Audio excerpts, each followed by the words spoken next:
Welcome to Leadership and Culture in Healthcare. My name is Matthew Winn, and I have the delight of sitting here with Jane Tomkinson. Jane, do you want to introduce yourself? Thanks, Matthew. I'm Jane Tomkinson. I am the Substantive Chief Executive at Liverpool Heart and Chest Hospital and the Acting Chief Executive at the Countess of Chester Hospital. And I'm absolutely delighted and honoured to be having this conversation with you. Thank you. Well, great, Jane. So I think we're going to touch on a little bit of Countess of Chester, but let's start with the reason we're here. Because we're here because your substantive original role was at Liverpool Heart and Chest Hospital, and their staff survey results, when I look at them, it's easier to say what you're not top at in terms of the staff survey themes. And just tell us a bit how you got to be chief exec there. How long have you been there? Just set the scene for everybody in terms of your tenure. Okay, so my professional background is an accountant. So qualified as an accountant in local government, but very rapidly moved into health. And my career has been within the health service ever since, which I have to say was the best move I've ever made. Did a variety of jobs in a variety of organisations across the north of England, more latterly the northwest, and joined Liverpool Heart and Chest as Chief Executive in October 2013. So it was my 10-year anniversary a couple of weeks ago. And the journey there has been absolutely amazing. Prior to that, I was involved in the wrap-up of the Strategic Health Authority and the PCTs and Gs. And that was a really good intro into, complex system stuff, but also it said to me, Jane, you're way better working closer to patient care and having those links with staff on a daily basis. So it's a move I have not regretted for 1 second. And so 2013, 10 years on, what's the biggest difference you would say from when you first walked through the door at the hospital in Liverpool to where it is now? So I took over from a very good and highly regarded chief executive. So we started off in a good place, but as you do when you go and you see things with fresh eyes, it was clear that there was work to do on the culture. There were certainly some pockets where the culture wasn't as it needed to be. There were some areas where decision making and governance needed to be strengthened and improved. And certainly there was a need to get the board to work differently. So you start going into these roles, sussing things out. So I spent a while sussing things out and decided the priority was around the culture. And that was the focus. It's great, isn't it? As chief executives, we say culture might not be exactly what we want to be, which could mean everything under the sun. So I'm going to push you on that in a second. But how long, if people are listening to this and are thinking, I'd love to be chief executive, but how long do you think it took you to get your kind of head and your knowledge around the organisation to say, this is okay, or no, this is not, this is what we need to do? Are we talking weeks? Are we talking months? What would you say? I mean, certainly months. I didn't know anything about Liverpool Heart and Chest, even though I'd had a strategic role, because it never came across our desk as anything either horrendous or amazing. And that's wrong, because actually there was so much amazing stuff going on. So it did take a good few months to really start to learn a bit about the organisation, but it takes considerably longer than that to build the relationship and the trust with your people and to know your people. And you can't fast track that. That is about the hard yards of walking the floors, meeting with people, listening, just doing masses and masses of listening, being really careful not to overpromise on things. But once you've gone through that listening and gathered that information, you can put yourself in a position where you've got some credibility to influence as a leader, which you do not have on day one. Whatever your pedigree was in other organisations, it's a fresh start. Because for the 2,000 people who work in Liverpool Heart and Chest, they didn't know me. They know I had this badge or that badge. Utterly irrelevant. They needed to really understand what I was about, whether I could be trusted, whether they could speak freely, and how we were going to all work collegiately to move the organisation from what was actually a good place to an outstanding place. So you've said trust, know you personally, have kind of faith in what you're doing. Those are things that don't get talked about much, do they? I mean, because just talk me through what you think about, therefore, that dynamic. Because the chief executive, everybody assumes chief executive can sit in their office, tell people what to do. You've got the authority. You've also got the responsibility. It's in the name, the accountable officer. But you've started from the other end of the telescope about saying, no, this is about me as an individual and my staff knowing me. Certainly, you can have authority linked to a job title or a badge. But in truth, if you ever have to say the words, you will do this because I've got a job title which is posher than yours and I'm telling you to do it, you've lost it. You have lost the room. And for me, building that relationship, so we could do the difficult things as well as the easy and exciting things together as a team. And I can't overemphasize enough the bit about trust, because we all know generally executives come and go within a period of time. But a lot of the staff, particularly the docs, are there for 30 years. And with the retirement age increasing, it could be 40 years.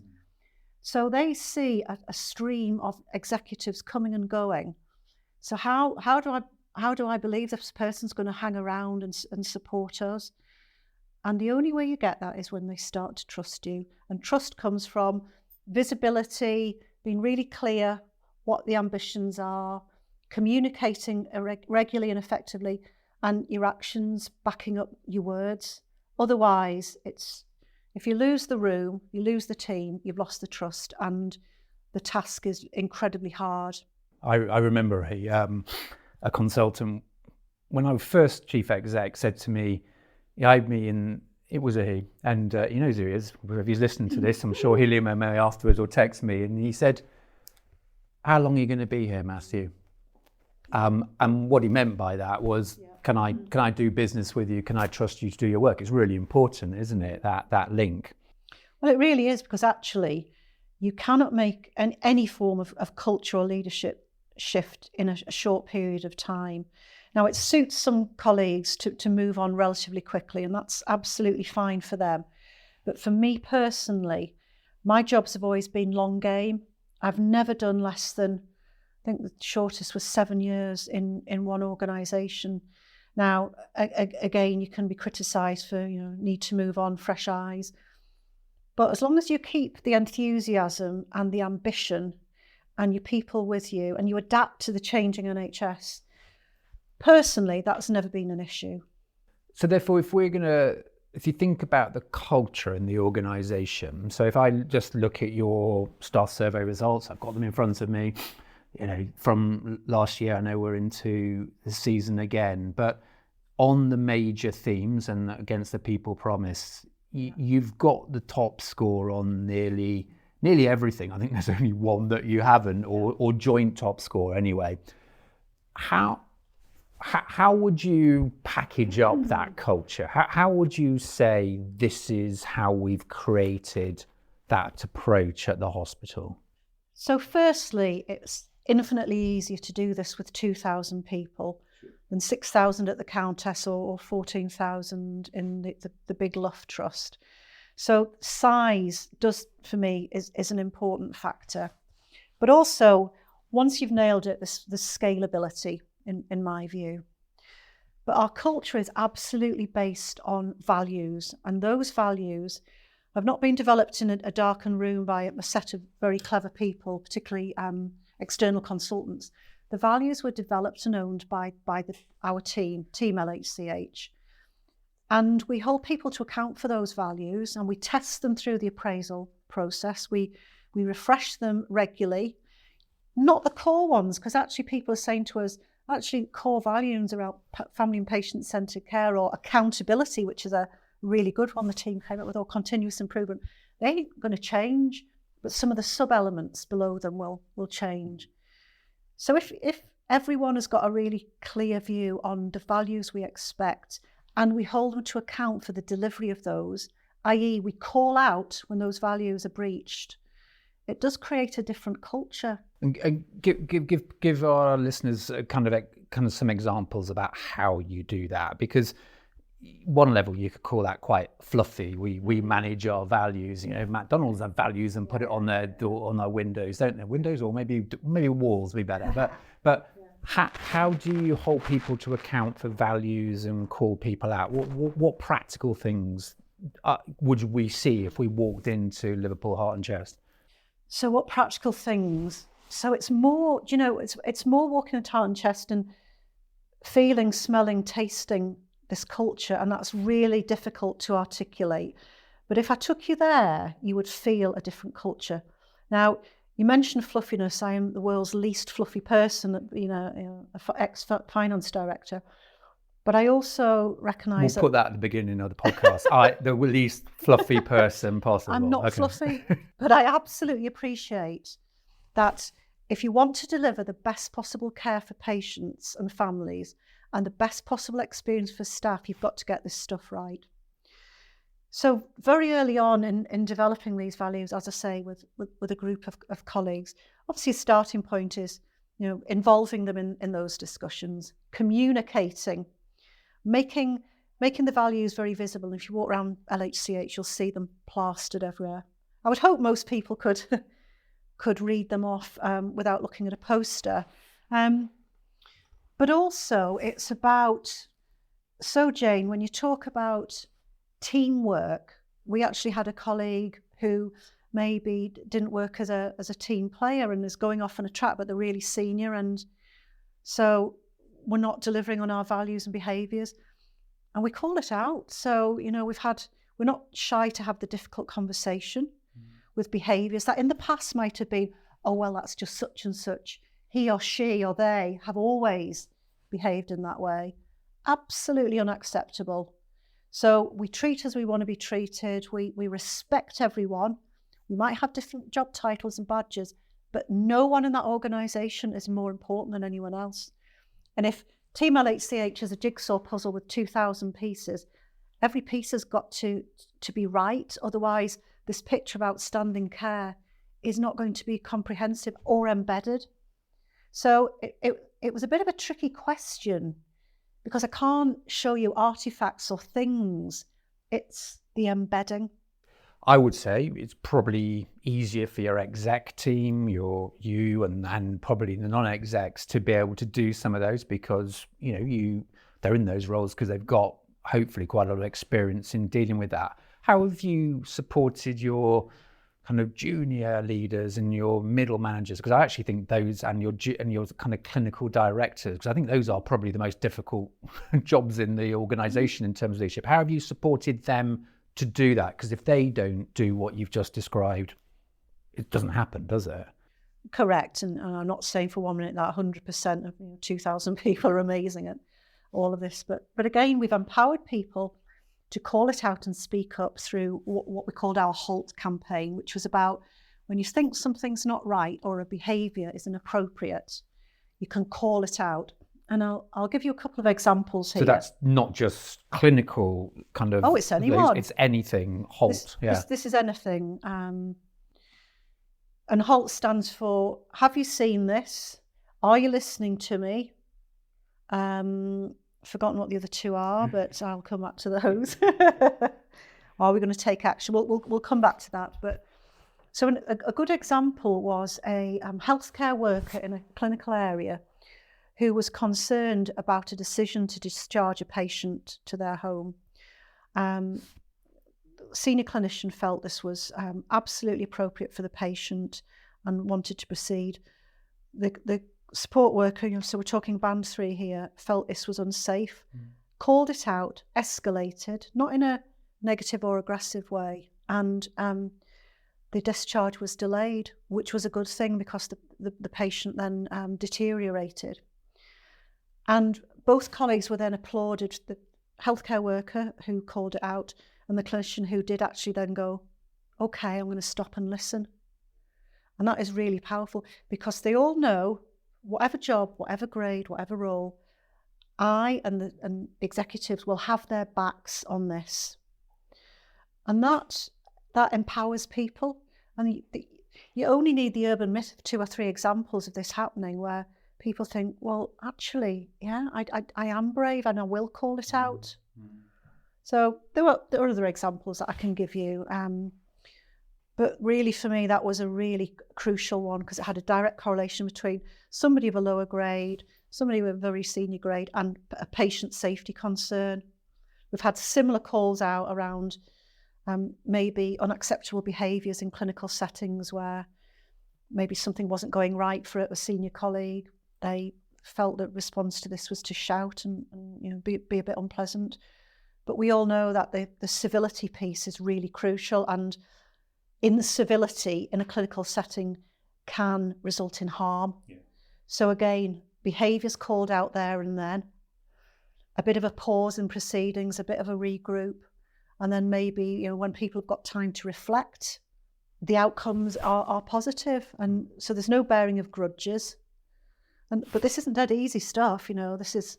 And how long? It's not, because that's the essence of a great culture. That that's incredibly brave for someone, really who can be viewed as very junior, and also brave for a senior leader to say, yeah, actually, you're right, I'm wrong, because those aren't things that are programmed into us, are they? So presumably that took quite a while to get to that position where you could feel comfortable it was throughout the whole organisation. Oh yeah, I mean, you're talking a couple of years at a minimum, but people take their lead from their leaders. And the first time someone senior supports a colleague at a more junior band, it sends out such a powerful message. And they all know we've got 2,000 people. They've actually only got one purpose of being there, and that's about amazing patient care and a great staff experience. Everything else is peripheral. And if you always have that at the front of your mind, that's the commonality. That's the golden thread that runs through everyone. And actually, it didn't take that long before this got really embedded.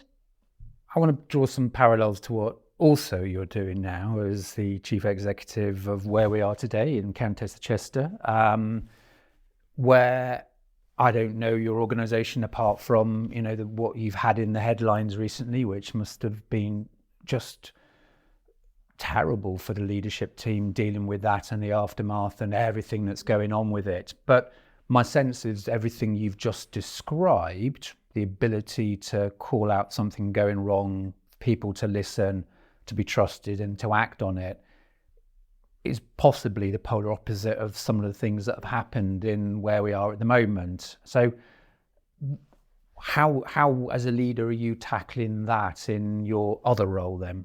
So that's a really good but difficult question. So I joined here in an acting capacity in December.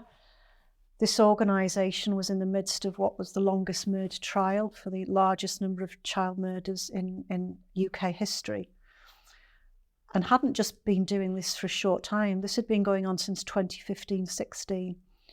And in that time, there were many leadership changes. The organisation went through some really tough times in COVID. Performance by pretty much all indicators is not where anybody would want it to be, and patient and staff surveys are not where we want them to be. However, there's a real willingness by the team here to improve. They want to move away from the black cloud of the only association of the Countess of Chester Hospital is the Letby trial. Because let's be clear, Countess of Chester used to be, it was one of the top 10 hospitals. When I was FD up until 2011, obviously nothing to do with me, but I was here, we were one of the first 10 foundation trusts and absolutely knocked everyone else off the table in relation to performance and staff culture and surveys. And somehow, through lots of things, that has been eroded. But I see no reason why the culture and leadership journey that we went through in Liverpool cannot work here. But the starting point is where we started our conversation, is relationships and trust. And they absolutely need rebuilding between staff groups, between grades of staff, between ourselves and the broader healthcare system, with us and patients, with us and regulators. And so we're having to tackle some really difficult things in parallel. So this is a turnaround piece on steroids, with the mantra, the corporate manslaughter investigation, a public inquiry and a second police investigation all happening. And the critical thing in this is keeping Team COCH focused on that brighter future and moving the culture through the people and with the people. And that's the aim. And that's where we absolutely must get to for the staff and patients. Absolutely no question. And it's interesting that you're therefore doing this as a second job, so to speak. I can appreciate that, you know, things over in Liverpool are probably a stable team and therefore able to be managed in a different way that doesn't need you at the helm quite so much. But when you think about what it will take as you as a leader to help the organisation navigate through what you've just described, which is, you know, frankly, one of the toughest jobs in the NHS, I would say. How do you do that? How do you start to do that as a leader and think about, actually, this is how I'm going to kind of get on with this? So number one is I am not an overthinker. So I guess if you sat down and pondered on all of these dilemmas, you would find yourself in a very difficult space. But my motivation is that this organisation can and must improve, okay? And it's not going to be an easy journey, but ever we owe a duty of care to all the people who rely on services and employment here. How is it tackled? Well, it's eating an elephant, isn't it? It's a bite at a chunk. But this absolute starting point, and I know I'm repeating myself, is building that relationship. I'm concerned about Liverpool Heart and Chest. Well, I'm there every week. So my Wednesdays are sacrosanct. I'm always in Liverpool. But the team there are absolutely at the top of their game. They know what they're doing. They're really clear on outcomes and ambitions. And we have lots of touch points and I'm always here for them. But they don't need me to nanny them. The difficult bit is obviously retaining that visibility in Liverpool and at the same time trying to do it here. But my advice would be, you need to be resilient, i.e. think about your own well-being and how are you going to do that? Who do you need around you? Because you're right, this isn't Jane. I'm not the person who's going to fix it. Absolutely not. It's going to be a team, a very broad team. And just being realistic about timescales. So they would be my top tips. And that's one of the tougher things, isn't it, about leadership is, you said timescales at the end. One of the tough things is, to make it simple, it's about being able to buy the time almost, to kind of create the bubble of protection, to say, keep away. You'll have regulatory organisations do what you need to do, that clearly the police need to do their work, public inquiry will happen, but at the same time, you've got 24/7 services that need to be insulated from that as well. And for those that are kind of going through elements of that, because lots of organisations will have some of those pressures on them, from your experience, how do you go about that approach? What, in terms of the balancing all that between the bigger picture and the here and now? Yeah, I guess it's kind of that negotiation, isn't it, to kind of get the balance right of over scrutiny versus you need to leave us alone to do some of this and trust that the team will deliver. And there's a bit of, trust me, I'm a finance director in all of this, and no one's ever going to do that. So the Countess is in system oversight, we're in SOF 3, and that is a very, very heavy burden of reporting and regulatory oversight by many, many, many stakeholders who are there to help us improve, but also spend a lot of time, if I'm honest, marking homework. So we've got to give them assurance that we're on it, but we've got to get the balance right with those colleagues that sending us a million questions at a micro level in every day is not going to help.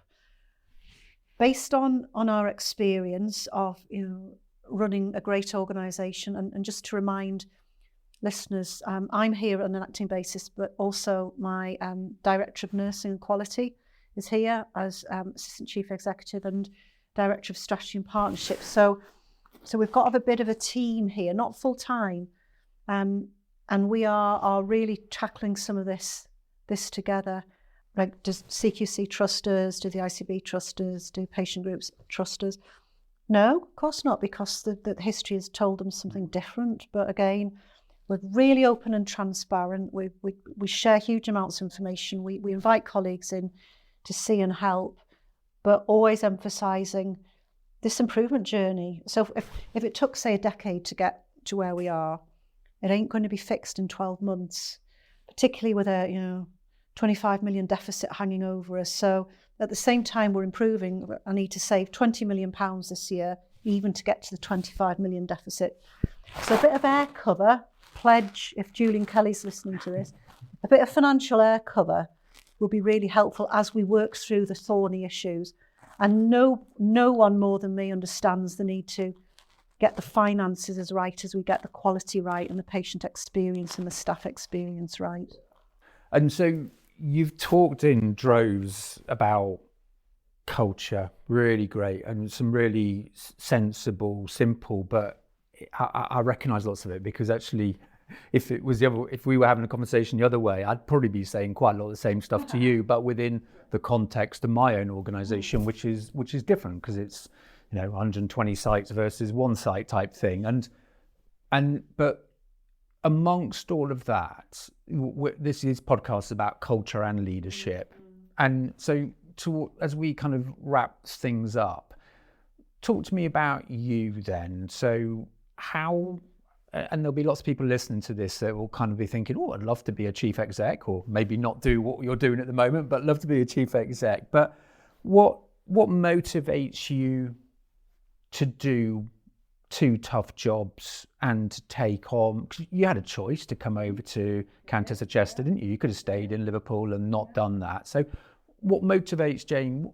How and also what keeps you resilient to be able to do that? So I guess in my head, I'm a bit of a fixer. So a motivation is if I can help fix something that's a bit broken or a lot broken, then bring it on. And I've got a history with this organisation, and I remember how amazing it was, and it breaks my heart to listen to people, and they are in a really difficult place. So I have a motivation driven by an absolute need to improve patient care, but also to absolutely make the staff experience of working at the Countess brilliant and amazing. And I really did feel, maybe arrogantly so, time will tell, that all of that stuff had worked really well in Liverpool. And I did feel it was transportable to the Countess. So I have got a lot of years' experience behind me. I've seen what works well and what works not so well personally, but I've also seen it from other people. Crikey, I'd really like to be like that person, or crikey, I would never do that. So the motivation is about making things better for all the people with the skills I have honed over a lot of years, but with the help of a lot of colleagues in that journey. And what makes me resilient? Well, I am actually pretty resilient to start with. So this is good. This is a good starting point. But I'm also clear that although I'll work 12 hours a day, every day of the week, and I absolutely do. Weekends I like to protect. Okay, I'll do some emails and a bit of reading, but I'm not going to be working all day at the weekend. I took up running, so get a bit of exercise. And I don't sort of sweat the small stuff. Maybe that's back to the overthinking. I've got brilliant family support, brilliant colleague support, and networks like yourself, developed over many, many years of being in a health system. And so, I don't get stressed about stuff, because stress is a bit like regret, and not a helpful emotion when you're trying to do all of this. Yeah. But that's just the Jane lens and view of the world based on how I am as a person, and that would not work for everyone. Yeah. And there's a lot in there about balance and being able to focus on the right things. But we don't live for work, do we? Ultimately, work's really important, but that's not the purpose of our lives. Last thing then, if someone's listening and thinking, I'd love to get into NHS leadership, and thinking about, you've had an amazing career in doing different roles from, as you say, strategic health authorities, provider roles, finance backgrounds, local government backgrounds. What's your nuggets for people, other than what you already said about what should people be doing to kind of hone their leadership skills if they want to really be great leaders? So first, I can say hand on heart, the NHS is absolutely the best place to work. Absolutely the best place to work. You will be developed and challenged and rewarded and supported more than you could ever think. And that's because of the people. And if you feel that you are interested in a leadership role, start small and don't rush it. Don't rush it. There are so many routes to leadership, and I've got leaders at every level, top of the tree, executive leaders, leaders at bands 2 and 3, all contributing something different. But if leadership is about followership, so the ability to get people to follow what you're doing, to articulate a vision and to take people with you on that vision, honing your leadership skills, I genuinely think you can't do this in 5 minutes. There is an element of taking your time, absorbing, learning through 1 million people, learning from mistakes, and not being afraid to admit the mistakes or to ask for help. And like on a daily basis, I must ask for help 1 million times, but it is so, so rewarding. And I'm a little bit jealous of, the grads and colleagues starting their careers on this NHS leadership journey, because the opportunity to make a difference and to be really fulfilled, personally and professionally, is absolutely without limit. But also you mustn't put yourself in a box of, well, I trained as an accountant, so I'll stick with spreadsheets, and I'm generalising there. I was never good enough to do a spreadsheet. Don't put yourself in a box. Leave your mind open and explore the possibilities, because they are, absolutely endless. Jane, brilliant note to finish our podcast on leadership and culture in healthcare. It's been a delight to listen to you, and I'm sure all listeners will be watching intently to see, I'm sure, how you'll be successful and support Countess of Chester, where we're sitting, and the Liverpool Hospital develop and move forward more and more every day. Thank you so much. Thank you very much for interviewing me.